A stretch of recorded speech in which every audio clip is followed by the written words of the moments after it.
and good day world. It's Tuesday, December 12, 2023 and you're watching Newsline World. I'm Fatima Nawzil. We will bring you the top stories we've gathered from all over the globe.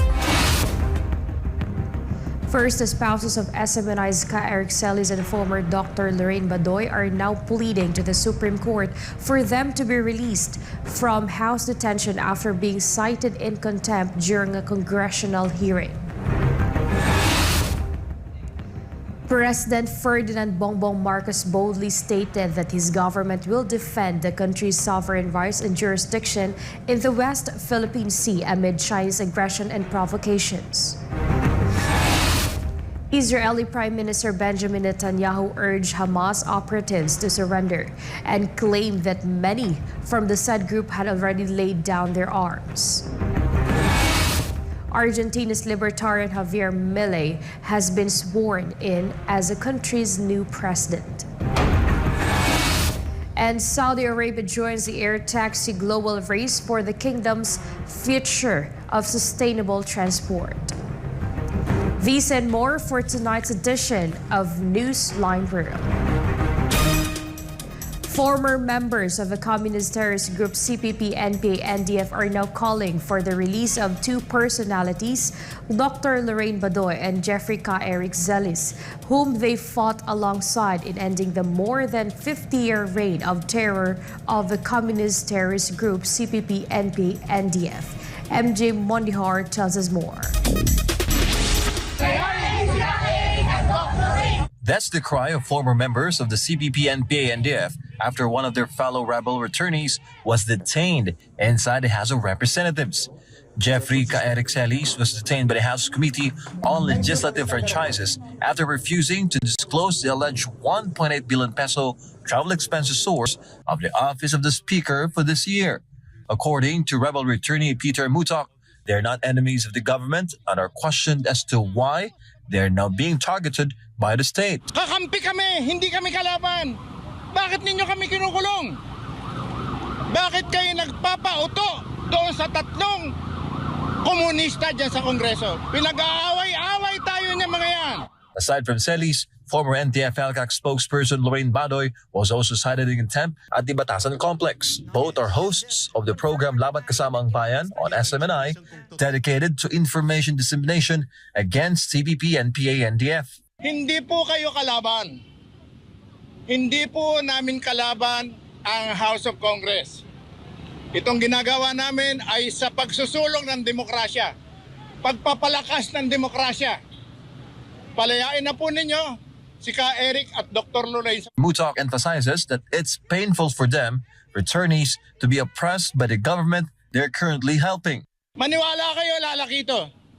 Baka umabot pa ito sa Malacanang pag hindi kayo nagdesisyon. Magpapasko naman. Wag natin hindi pa taasan ng ihito. Wag tayo magkahiyaan dito. According to Congressman Gustam Bunting, chairman of the franchise panel, Celis revealed to him the source of information in the Senate. He plans to discuss the issue with the House Speaker and Senate President, continuing the verification process. In the end, the former cadre hopes that their return will not be in vain. Despite their past mistakes in the movement, they now aspire to help end the country's insurgency problem. Napakalaking bagay ni Eric nila Doc Lorraine para makapagpasuko at maniwala ang mga kabataan na hindi na sila kailangan sumama sa CPP-NPA. Pagkatapos, anong gagawin ninyo? Matapos tumulong sa pamahalaan. With that, in a statement tonight, Celis clarified the statement of Congressman Tambunting and said that he had not and shall not reveal the true source of his information in the Senate.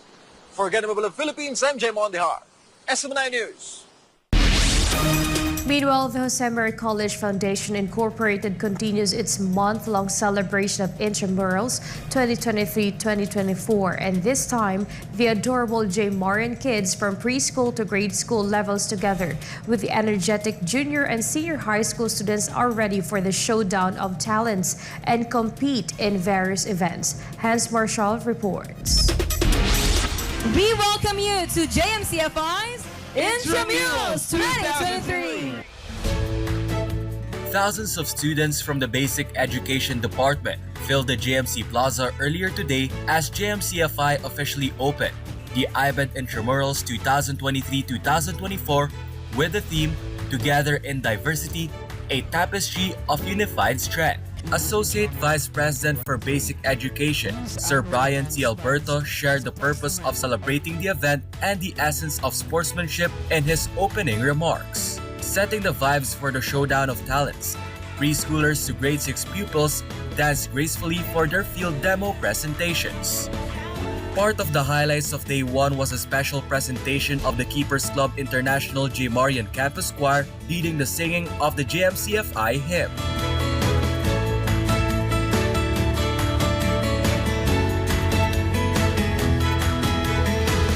After the kiddie presentations, grade school and high school students also showed their prowess in dancing. The grades 7 to 10 gave their all for the cultural dance presentation.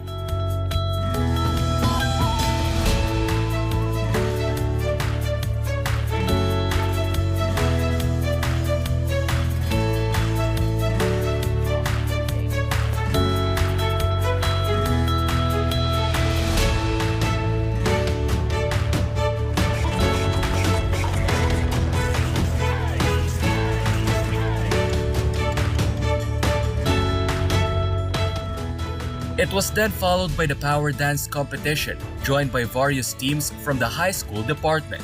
Among them were the Water Knights, Space Avengers, Fire Lords, Earth Warriors, and the Air Nomads. Representatives from the same teams also showed off their talents for the dance sports competition. The celebration continues with the Battle of Talents among J-Marians from December 11th to December 14th. This is Hans Marshall reporting, SMNA News.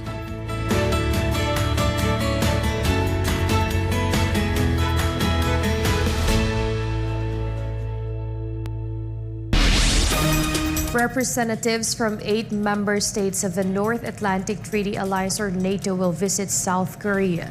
The details with Kim Song.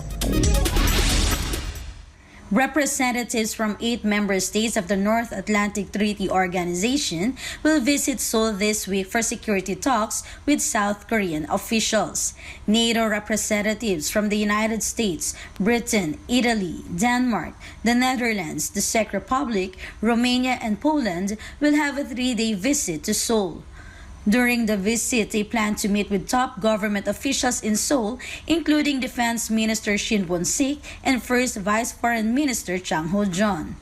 The visit to South Korea is considered as rare as Seoul is not a NATO member. Still, South Korean President Yoon Suk-yeol has participated in certain events like the NATO summits held in 2022 and 2023.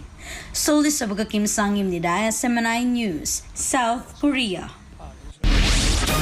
A U.S. F-16 fighter jet operated by the U.S. Forces Korea, or USFK, crashed during a training exercise on the Yellow Sea.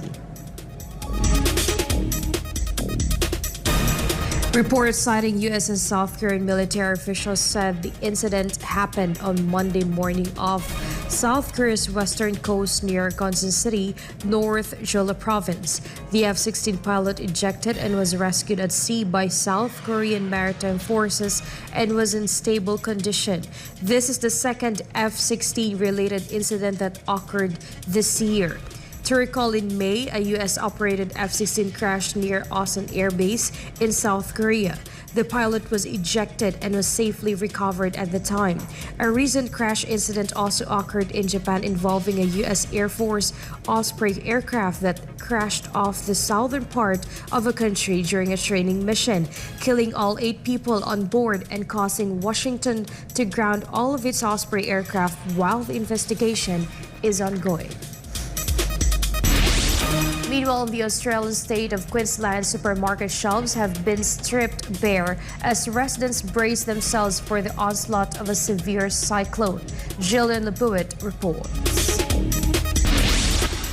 Tropical cyclone Jasper has not made landfall yet in Queensland, but is already making its presence known.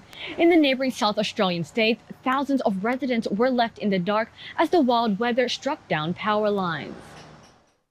Authorities asked residents to prepare but not panic buy after supermarket shelves in Townsville and Kearns have been emptying as residents are bracing for possible power outages and internet and water supply disruptions. Queensland residents have been warned to prepare for severe weather as Tropical Cyclone Jasper looms off the coast. The Category 4 cyclone weakened to a Category 1 weather system on Monday morning. However, it is expected to gain strength again as it makes landfall in Queensland on Wednesday. A severe cyclone approaches Queensland a few weeks after the state battled hundreds of bushfires that burned thousands of hectares of land. Reporting from New South Wales, this has been Gillian Libowit, SMNI News, Australia. Climate researchers in the United Arab Emirates secured a $1 million funding to support their efforts in protecting coral reefs. Trisha Molina has the news. Dalio Philanthropies, a charitable organization that campaigns for the protection of the world's oceans, granted Mubadala Arabian Center for Climate and Environmental Sciences a $1 million grant to support cutting-edge climate research. Climate researchers will use the fund to explore ways to increase coral resilience in a warming ocean. Coral reefs around the world are experiencing more frequent bleaching and loss as carbon dioxide levels increase worldwide. One example is the amount of bleaching suffered by the Great Barrier Reef, the largest coral reef system in the world. Experts detected catastrophic coral bleaching on around 60% of the reef's corals based on aerial surveys last year. The grant also provides an avenue for future collaborations with global ocean exploration nonprofit OceanX, an operating program of Dalio Philanthropies focused on ocean education and scientific research. Coral reefs protect coastlines from storms and erosion, with more than 500 million people depending on them for food, income, and protection. Reporting for Newsline World, this has been Trisha Molina, SMNI News. Saudi Arabia entered a new milestone in the sector of sustainable transport as it teams up with a French company to support the production of air taxis in the oil-rich kingdom. Melchizedek Cadiz reports.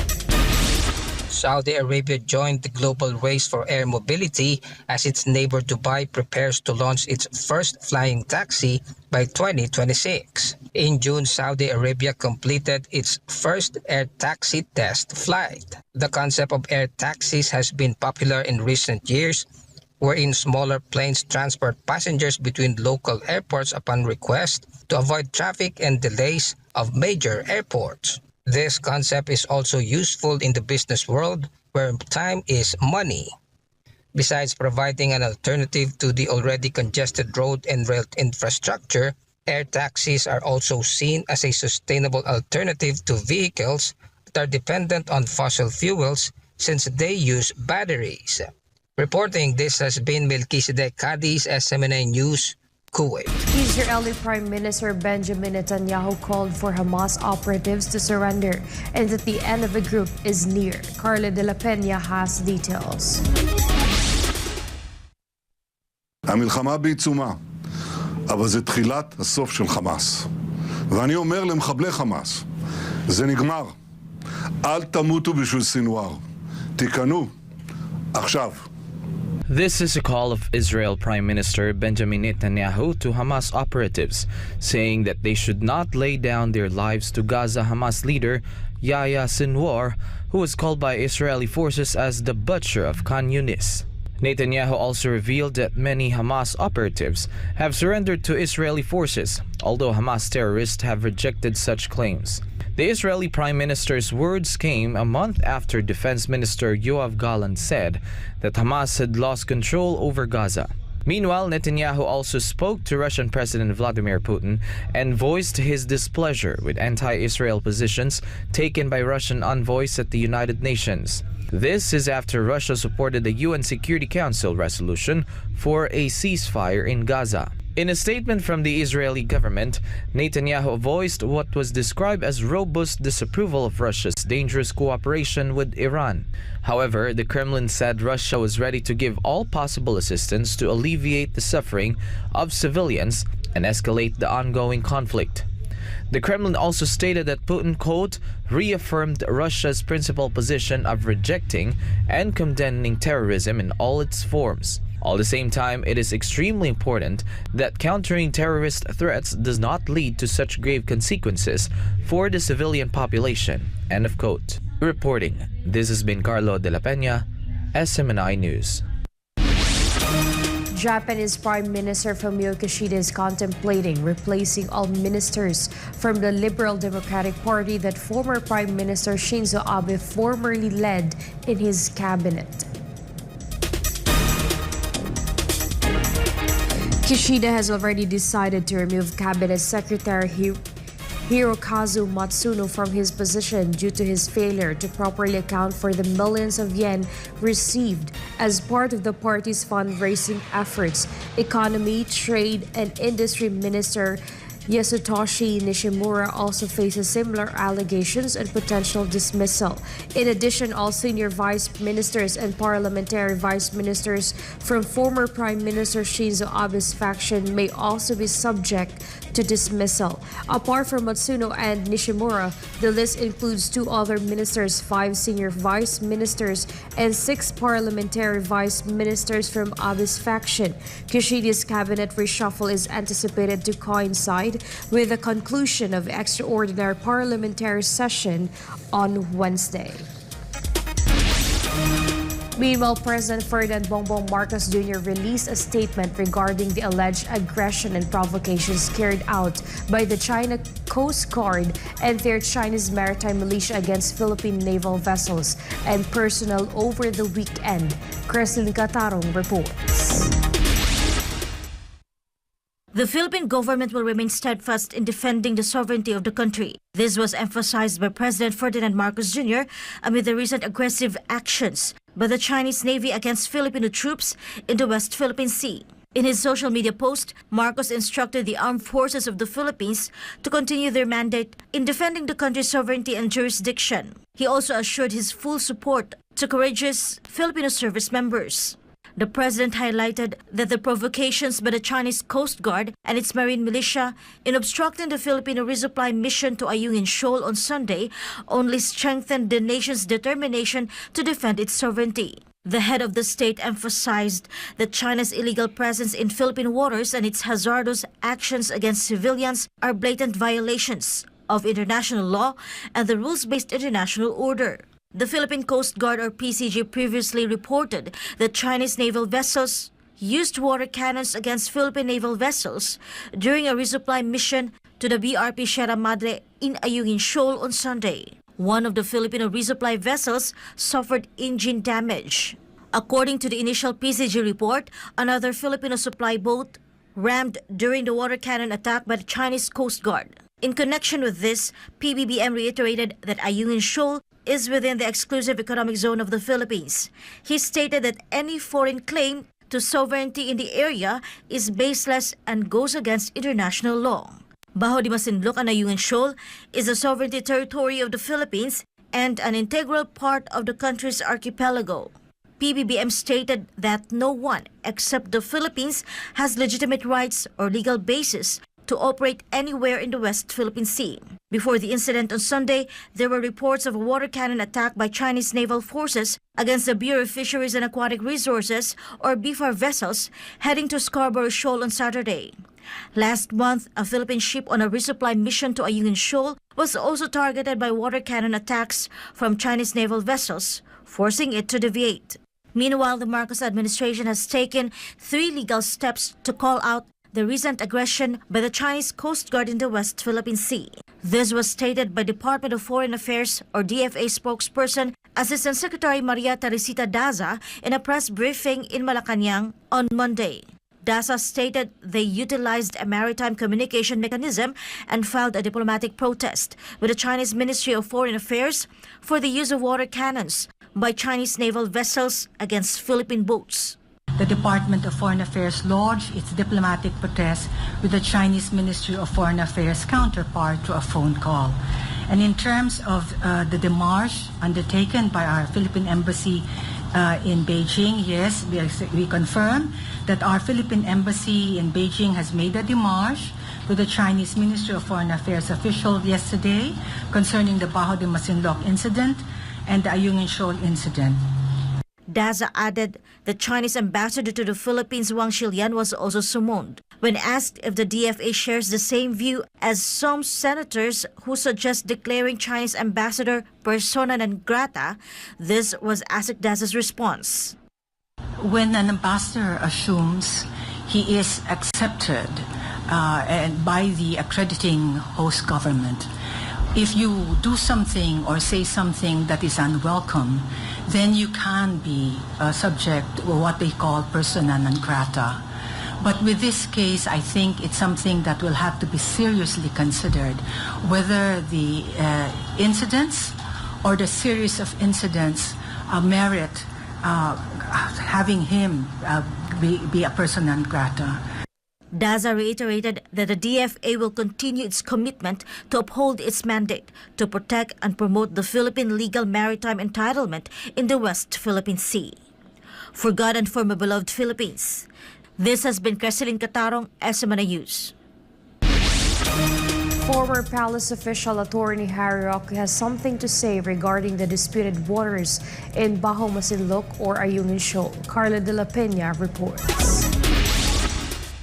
Former presidential spokesperson Attorney Harry Roque expressed his support for the statement of President Ferdinand Bongbong Marcos Jr. that the Philippines alone has sovereign rights over Scarborough Shoal, also known as Baho de Masinloc. According to Attorney Roque, Baho de Masinloc falls within the 200 nautical miles exclusive economic zone. But although this has been already established, the question is whether the government can protect these economic rights. Yan po talagang batas.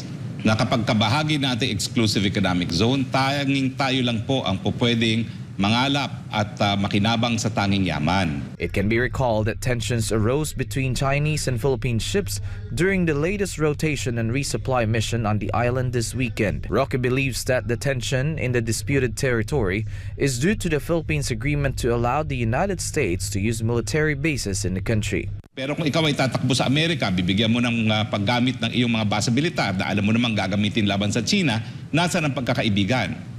Meron pong karapatan ng Pilipinas sa exclusive economic zone.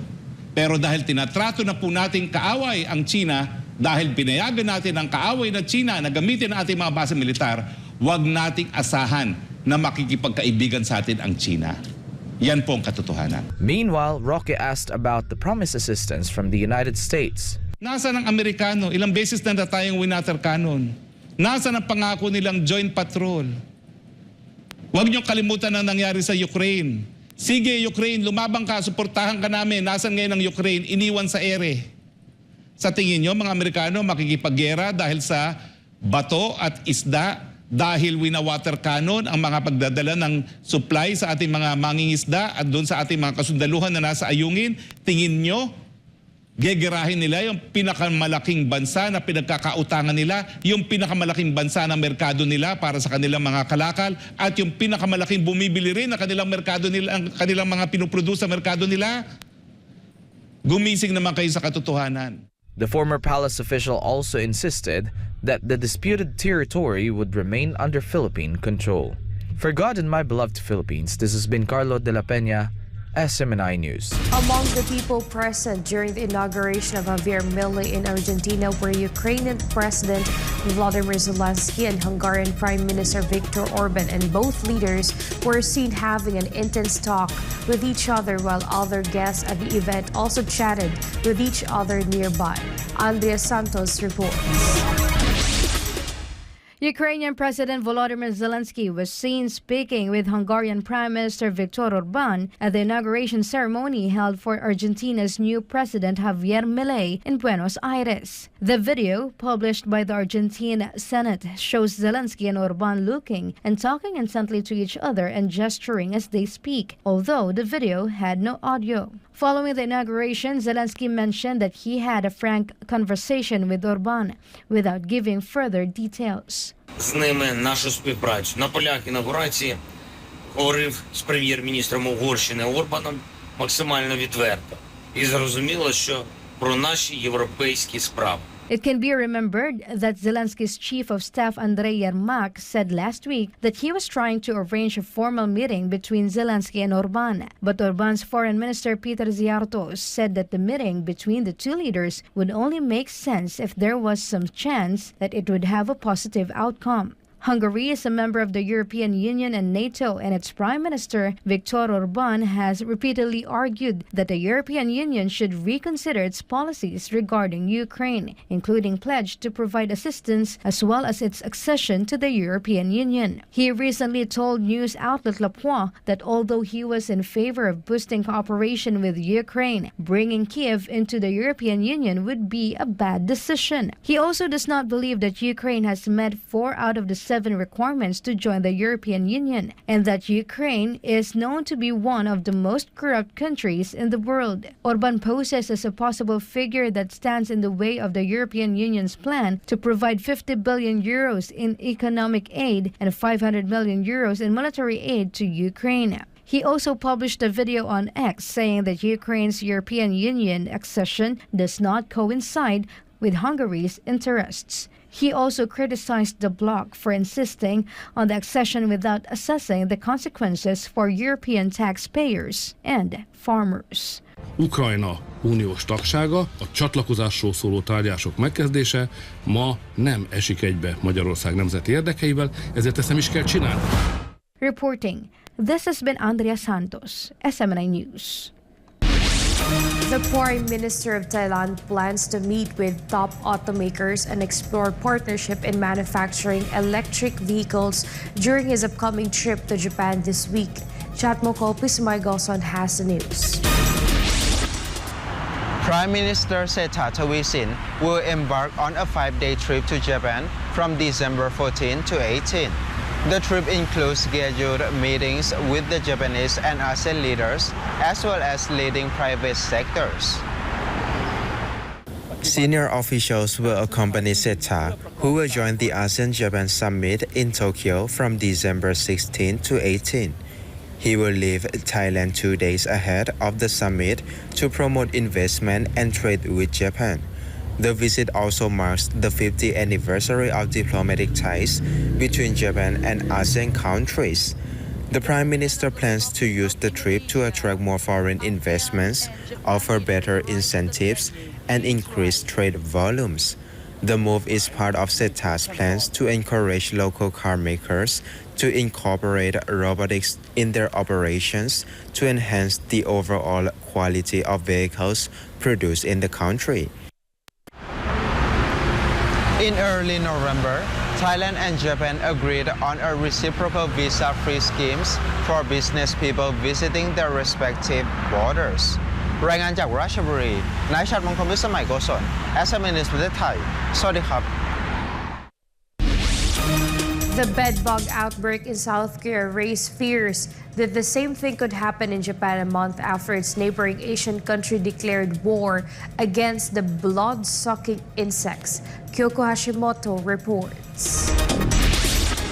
This year, South Korea witnessed its biggest bedbug outbreak in the past 40 years. From just 9 cases in 2014, the numbers soared to 180 in the past 3 months alone. Authorities fear Japan will face the same outbreak following an increase in cases. Professional bug killers are on the rise amid growing bedbug anxiety in Asia, and that was triggered by similar infestation in the US and Europe. The nocturnal blood-sucking creatures usually hide in cracks and gaps in furniture during the day and crawl out of their hiding places at night to feed on the blood of humans and pets. One female bedbug can produce hundreds of eggs, which means population can easily explode. South Korea was the latest country to declare war on bedbugs following a resurgence in cases. Authorities fear for the worst after an expert warned Japan may be next. Local officials are also concerned the bedbugs have become more resilient to chemicals compared to previous infestations. 以上、橋本京子、日本から報告いたしました。SMNI News Japan. The newly elected president of Argentina warned the public of unavoidable economic shock to fix the country's worst economic crisis in decades. Natalia Prado has the details. There is no money. This was Milei's welcome message after he was sworn in as the new president of Argentina. in front of thousands of supporters who guard outside the halls of Congress in the capital of Buenos Aires. The Argentine president was seen hugging Ukrainian President Vladimir Zelensky and former Brazilian President Jair Bolsonaro before addressing the crowds. He told the public that Argentina's annual inflation is expected to hit 200% this year, and that 40% of its citizens live in poverty, a move that requires an emergency approach. Milei explained that the gradualist approach was not an option and warned the public that he would enforce a shock economy approach to help the country return to prosperity. He promised to lead his country out of decades of decadence and decline. The Argentine leader also vowed to guide his country toward a new era of peace and prosperity, despite Argentina having inherited the worst economic inheritance ever received by the government. Dios bendiga a los argentinos y que las fuerzas del cielo nos acompañen en este desafío. Muchas gracias. Será difícil, pero lo vamos a lograr. ¡Viva la libertad, carajo! ¡Viva la libertad, carajo! Reporting for Newsline World, Natalia Prado, SM9 News. The families of former cadre Eric Celis and former NTF-ELCAC spokesperson Lorraine Badoy are now pleading to the Supreme Court for the SMNI host to be released from house detention before Christmas after being cited in contempt during a congressional hearing. Margaret Gonzalez reports. It has been days since SMNI anchors, former CPP-NP-NDF leader Jeffrey Eric Celis and former NTF-ELCAC spokesperson Dr. Lorraine Badoy were detained in the House of Representatives after being found in contempt during the House of Committee on Legislative Franchises hearing of the network's franchise. On Monday afternoon, the spouses of Badoy and Celis appealed to the Supreme Court for their immediate release from their detention at the House of Representatives after being cited in contempt on December 5. Alongside their lawyer, former Malacanang spokesperson Attorney Harry Roque filed a petition for habeas corpus and certiorari. It can be recalled that Congressman cited Eric in contempt and detained him in the House of Representatives after he refused to disclose his source for House Speaker Martin Romualdez's alleged 1.8 billion travel expenses. Dr. Lorraine Badoy, a former official of the National Task Force to End Local Communist Armed Conflict or NTF-ELCAC, was also cited in contempt. Malinaw po na illegal. Unang-una, hindi po dapat mapilit ang mamamahayag na ibunyag ang source niya dahil nga po sa SOTO law, at dapat po bago magpakulong, binibigyan mo na ng pagkakataon na marinig ang mga resource persons sa Kamara. Tunay pong makapangyarihan ng Kongreso, tunay po na meron silang kapangyarihan magpa-aresto na wala pong indefinite period of time. Pero meron pong mas makapangyarihan sa mga congressman at congresswomen, yan po ang saligang batas. At narito kami sa Korte Suprema para dumulog sa Korte Suprema para muli panindigan po ang supremacy ng ating saligang batas. 20 years kaming nasa kilusan. Buong buhay namin for 20 years nasa kalye. Nagmamarcha at nagsumisigaw na ibagsak ang gobyernong ito. Ngayong sinusunog yung mga FPJ ng mga presidente. Nagbalik loob kami sa gobyerno ni Eric dahil alam namin na mali yung ginagawa namin lumalaban sa gobyerno. Ngayon, nagtatanong lang si Eric, hindi nga kami naikulong nung nagmamarcha kami. Ngayon, nagtatanong lang siya, kulong agad. Saan ang justice nun? Sana mapakinggan kami wala silang ginawang masama as far as yung ating batas is concerned. Attorney Roque, who accompanied the spouses of the two SMNI hosts, believed that the move to cite them in contempt was illegal. The petitioners believe that the Supreme Court will promptly act on their appeal. The spouses of Badoy and Celis want to be together before Christmas. In their appeal, they aim for the release of the two from house detention before or on December 15. Na nag-file kami, naglagay po sila ng rush na annotation. Kasi habeas corpus po, pinaka mataas na prioridad ng hukuman. Dahil ang habeas corpus, matagal na pong sandata yan para pangalagaan ang kalayaan ng mga mamamayan. So naniniwala po kami na ditinggin kaagad ng Korte Suprema to dahil ito nga po ang pinakamataas sa prioridad sa ating hukuman. In the spirit of Christmas, na siguro in God's will, masusolusyonan agad ito. Gusto niyo po makasama sa kaso? Siyempre, ang ina ni Ka Eric ay noon pang Martes hanggang ngayon na umiiyak umagat hanggang gabi. Kaya ang labang ito ay hindi lang para kay Eric, para rin sa buong pamilya namin. Pamilya, kailangan makasama namin yung aming asawa. Sana mapakinggan kami ng Supreme Court na medyo agabyado sila sa nangyari sa kanila. So hopefully they will rule in our favor. Meanwhile, Celis' spouse disregarded criticisms of her husband's ongoing hunger strike while in the facility of the HOR.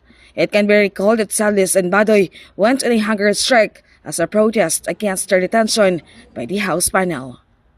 Wala po akong masabi. Wala. Karapatan nilang magsabi na kung ano-ano.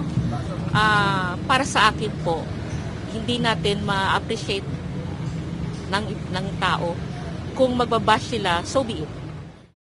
For my beloved Philippines, this has been Margaret Gonzalez, SMNI News. And before we end, may you be inspired with the message of the appointed Son of God.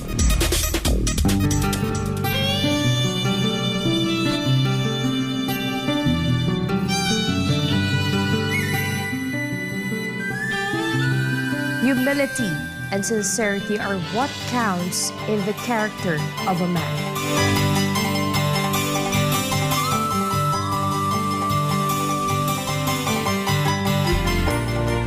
And for Christmas countdown, it's only 13 days to go before Christmas.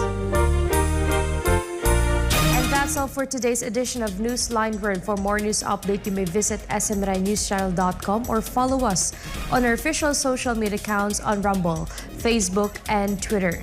For God and my beloved country, the Philippines, I'm Fatima Nawzil. Thank you for watching Newsline World, and thank you to our beloved pastor, Pastor Polo Sikibuloy, for the opportunity to be a part of this program. May you continue to listen to SMNI as it delivers nothing but fair, truthful, and balanced news, because SMNI is your source of credible news.